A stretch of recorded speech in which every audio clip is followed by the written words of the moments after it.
I can't believe I'm doing this, but I'm wasting my time as usual.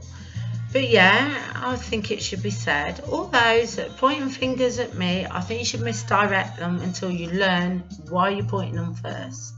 In other words, you don't know nothing about me, so sure as hell do not point a finger at me. Let me explain one thing.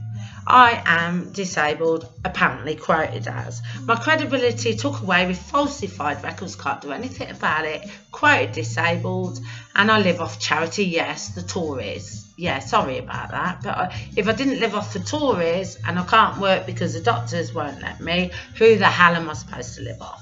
Let's get that out of the way first. Right, firstly, I used to be a care assistant, right? Now, if you think you go bad in Scotland, you want to go to England. Yes, the pit hole of all pits, the Tory territory. Let me tell you about their homes. For a start, they ain't got any. Yeah, they've got few and seldom council homes, and even the council homes are an absolute disgrace. I should know, I've worked in their places. Let me tell you this.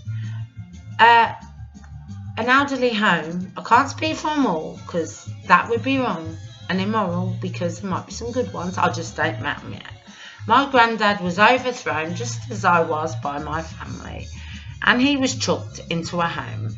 The first home smelled of urine that strong it knocked you out on the way in. Yes, it did.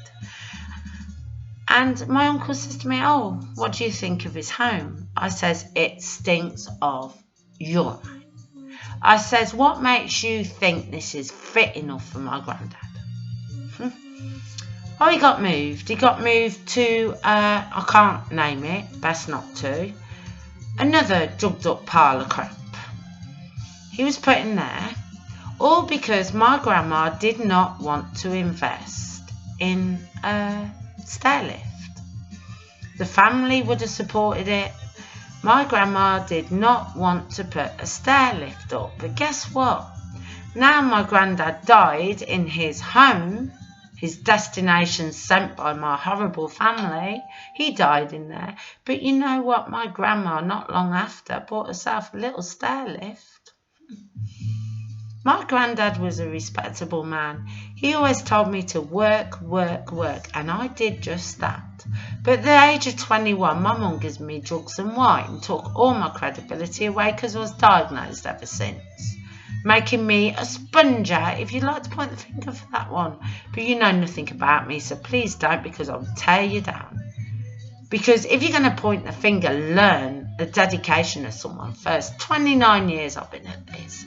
Why people point the finger at me, why I take death threats for doing it, why people gossip and maliciously, venomously open their big mouths about something they know nothing about. And that's called sacrifice. Sacrifice of 29 years. Making the changes, not talking about them, but making them. There's a difference. Why gossips pointing the fingers at those making the changes? And even for the gossips, we make them for the gossips too. Now, I can calm down, rant over, but I've got to tell you a few things. My dad was dying of cancer. He's dead now. Yes, he's dead. He was dying of cancer. Now, my family, not the best of families, but yeah, they were there for him for that. They said to him, "Dad, we'll put £10, or was it £20, in the privatised hospital of England, Pitbull," and they offered to put his £20 in because he was dying of cancer. Now, my dad had to die of cancer without even a glimpse of television because he had his principles. And he refused point blank to let any one of my family put that £20 to watch this stupid, modernised, sickening hospital's television. Not to mention the car park fees, Scotland. Let's talk about them. You were probably talking £15, £20 a visit a day. And we moan and groan about SNP and all the things they provide for us free. For a start, we don't pay for our prescriptions. And then secondly, we don't have to pay £15 or £20 to go and visit a dying relative. I did. My dad died with just his family around him. If they weren't around him during visiting hours, he couldn't take his mind off the fact he was dying. With television, he had nothing because he refused point blank by principle to have a television on. So don't forget the amount of visiting hours and then the amount of time he's just thinking about dying maybe. And we had to watch it. Him dying without anything to take his mind off it because he refused. He was a lovely man. He was great. He was an agony aunt to me.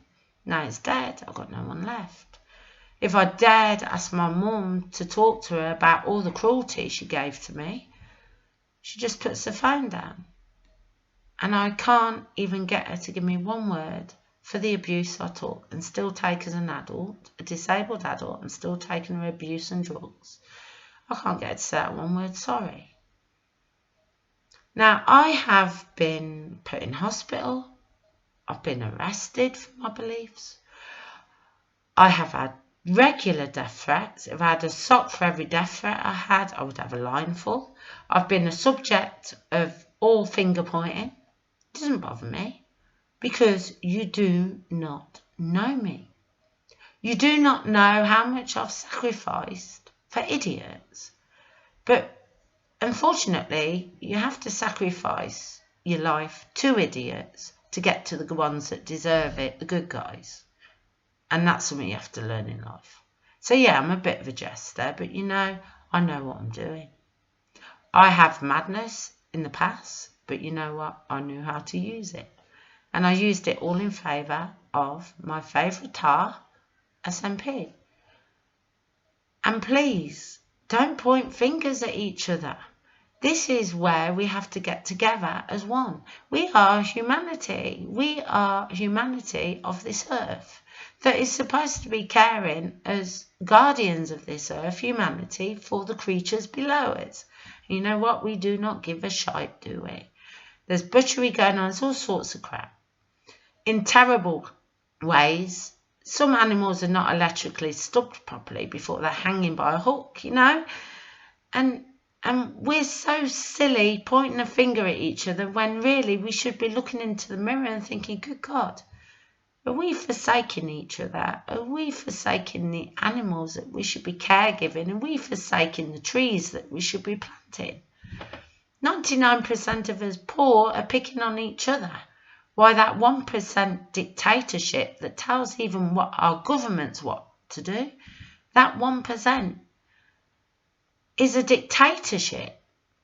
That 99% of us, if we just got our heads put together and realised that, we are the solidity that they don't want us to join up. They don't want us to join because they want division. Division gives 1% more power, and 99% of us idiots, because we can't get together, no power because we're too busy fighting amongst each other. They probably think, why don't we let all the 99% fight amongst each other and we just polish off what's left? Come on, wake up. Wake up before it's too late. Put it this way. All right, let's talk about my granddad. He was put in a home that stunk of urine. Terribly stunk with it. He was treated terribly. I went in there as his granddaughter and I was begging the nurse for a painkiller for him. Now, I wasn't allowed to give him it, but the nurse refused point blank to give him his painkiller. I was only his granddaughter. And then I argued with the nurse and he says, well, it's up to the power of attorney, which happened to be my Uncle John. My Uncle John, he's horrid. But if they were stupid enough to give him power of attorney, well, they had to pick someone. And out of the tyrants, I guess he's just one of the tyrants that could have got the male care towards my granddad. My grandma, as soon as granddad, no sooner had he left, had managed to get a stair lift. The very thing that I said to my grandma, please get a stair lift and keep my granddad there. I had no authority in this. Credibility took away by my mother, as she overthrew my granddad too. No authority. I had to just sit and watch. Because I was in a predicament by my mother as well as my granddad and my grandma. And when you're pointing a finger at me, why don't you ask me some questions? Ask me what I've been doing for 29 years to earn my £112 a week. What I've been doing. And when you realise I have been sweating blood and tears for everyone else as they laugh, then maybe they wouldn't be so contemptuous. I'm sorry, but enough is enough. I've been supporting SNP for 11 years. I nearly died in -10 just as the start, when I weren't being raped and robbed by the... what should I call him? How can I say it without saying his name? Foxy? And then you got the likes of John White. You got the police telling you to be quiet about some of these people that threaten you every day. I could go on. But you know what? I might die fighting, but at least I've fought for Scotland, which is more than some of the Scottish do as they point their finger at me. When are you going to realise, Scotland, I've made a lot of changes on your behalf. You just don't know what you're laughing at. And then realise one thing, Scotland. I might be English, but I'm more Scottish than some of the Scottish. And I'll say this, not to the Scottish shame, but for the Scottish that are not being Scottish.